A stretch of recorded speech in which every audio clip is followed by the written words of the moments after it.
మోహన్ రెడ్డి గారు నెక్స్ట్ మీరే మోహన్ రెడ్డి గారు వినండి, మీరు చెప్పింది ప్రశాంతంగా విన్నాం, మేము చెప్పింది కానీ మీరు వినండి.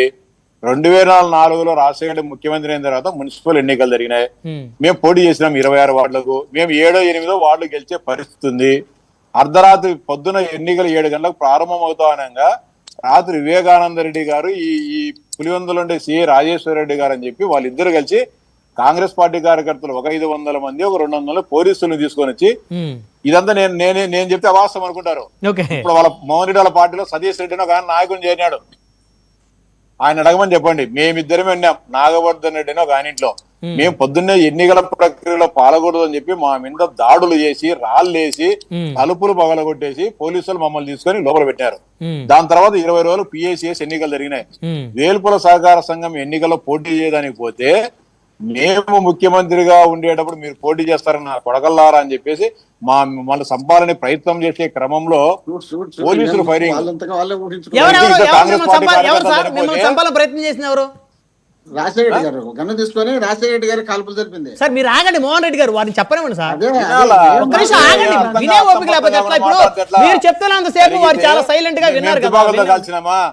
ఎఫ్ఐఆర్లు సజీవ సాక్ష్యం, ఎఫ్ఐఆర్లు ఉండే ఎవరు కాల్చినారనేది. పోలీసు కాల్పుల్లో 2 కాంగ్రెస్ పార్టీ కార్యకర్తలు చనిపోతే ఇప్పుడు మీ పార్టీ ప్రధాన కార్యదర్శిగా ఉన్న సతీష్ రెడ్డి A1 ముద్దాయి. మేమంతా A2, A3 16 మంది మీద మా పార్టీ ముఖ్య నాయకులు కేసులు పెట్టినారు. ఆ రోజు మేము చంపినామా? మీరు దౌర్జన్యంగా అన్యాయంగా మా మీద పెట్టి 6 నెలల పాటు బెయిల్ రాకుండా చేసి ఒక మెజిస్ట్రేట్ తో falls dyeing declaration ఇప్పించినారు.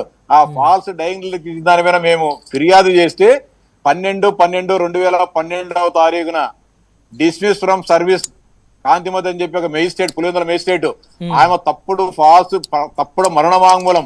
Rajasekhara Reddy గారి కుటుంబము ఆయన ముఖ్యమంత్రిగా ఉన్నప్పుడు వ్యవస్థలను మేనేజ్ చేసి మెజిస్ట్రేట్ ప్రభావితం చేసి తప్పుడు మరణ వాంగ్మూలం నమోదు చేసిందని చెప్పి సస్పెండ్ చేసినారు ఆ కేసులో. నేను చెప్పాల్సిన మళ్ళా నేనంటే సరిపోక చెప్తానొచ్చు. మీ పార్టీలో మోహన్ రెడ్డి గారికి కానీ బాగా తెలుసు సతీష్ రెడ్డి గారు. సతీష్ రెడ్డిని ఫోన్ చేసి ఆయన కలపమని చెప్పండి లైన్ లో. ఇప్పుడు చెప్పండి, చెప్తా కాదని సతీష్ రెడ్డిని కానీ ఆ పార్టీ ప్రధాన కానీ కలపమని చెప్పండి. అందుకే ఆయన లైన్ కలపండి. జగన్మోహన్ రెడ్డి గారు, వివేకానంద రెడ్డి, రాజశేఖర రెడ్డి గారు కలిపి మా మీద తప్పుడు హత్య కేసు, డబుల్ మర్డర్ కేసు మా మీద పెట్టినారా? లేకపోతే చంపిండే మేము నిజంగానే చంపిండే మా మీద కేసు పెట్టినారా? నేనొద్దు, నేనంటే పనికిమాలను అనుకోండి, మేమంటే మీకు సరిపోలే. సతీష్ రెడ్డి గారు లైన్ లోకి తీసుకోండి. సతీష్ రెడ్డి గారు చంపినారా? పోలీసు వాళ్ళు చంపింటే మా మీద కేసు పెట్టారా? సతీష్ రెడ్డి చెప్పమని చెప్పండి. రాజశేఖర రెడ్డి మంచివాడో చెడ్డాడో ఈ ఒక్కటే నాకు ఏం అవసరం లే. సతీష్ రెడ్డిని లైన్ లోకి తీసుకొని, లేదు పోలీసు వాళ్ళు ఏం చంపలేదు, నేనే చంపినా కాబట్టి నా మీద కేసు పెట్టాను మా అందరి మీద చెప్పమని చెప్పండి. రాజశేఖర రెడ్డి మంచివాడు, జగన్మోహన్ దేవుడు అని చెప్తా. అంటే ఆ స్థాయిలో అధికారాన్ని మీ మీద ప్రయోగించారు. 100% ప్రయోగించేది ఏంది? తర్వాత జరిగిన అనేక ఎన్నికల్లో మా ఊళ్ళో 650 ఓట్లు ఉంటాయి. మేము పంచాయతీ సర్పంచ్ ఈ రోజు 1983 నుంచి ఈ రోజు 2024 వరకు జరిగిన ఎన్నికల్లో కాంగ్రెస్ పార్టీ కానీ, వైఎస్ఆర్ కాంగ్రెస్ పార్టీ కానీ మెజార్టీ రాని గ్రామం మాది. 2006లో మేము పంచాయతీ ఎన్నికలు పోతే మా ఊళ్ళో 600 మంది ఓటర్లు ఉంటే 1000 మందిని దొడుకొని వచ్చాడు వివేకానంద. మా ఊళ్ళో పోలింగ్ ముందు రోజు తీసుకొని మా మీద దౌర్జన్యాలు చేయలేదా? 600 ఓటర్లు గ్రామంలో 1000 మందిని ఓటర్లు ఉండే గ్రామాల్లో 1000 మందిని దొడుకొని దౌర్జన్యం చేయలేదు ఆ రోజు మా మీద. ప్రజాస్వామ్యంగా మీరు ఎన్నికలు చేసి గెలుస్తారా? ఎందుకు? మీరు ముఖ్యమంత్రి కదా, మంచి అధికారులను పెట్టేసి ప్రజలకు ఓటుకు వాళ్ళకి ఇవ్వాల్సింది ఆ రోజు. ఎందుకని మీరు చేసినారు ఆ రోజు?